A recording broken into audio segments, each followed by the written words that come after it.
When it became clear to me last summer that Russia was engaged in a very aggressive and wide-ranging effort to interfere in one of the key pillars of our democracy, we pulled together experts from CIA, NSA, and FBI in late July to focus on the issue, drawing in multiple perspectives and subject matter experts with broad expertise to assess Russian attempts to interfere in the U.S. presidential election. I said American voters would be outraged by any Russian attempt to interfere in the election. Finally, I warned Mr. Bortnikov that if Russia pursued this course, it would destroy any near-term prospect for improvement in relations between Washington and Moscow and would undermine constructive engagement, even on matters of mutual interest.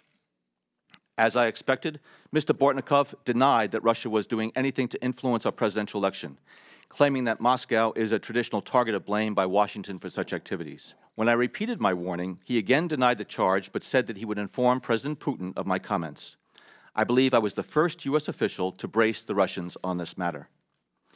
Third, through the so-called Gang of Eight process, we kept Congress apprised of these issues as we identified them. Having been involved in many counterintelligence cases in the past, I know what the Russians try to do. They try to suborn individuals, and they try to get individuals, including U.S. persons, to act on their behalf either wittingly or unwittingly. And I was worried by a number of the contacts that the Russians had with U.S. persons.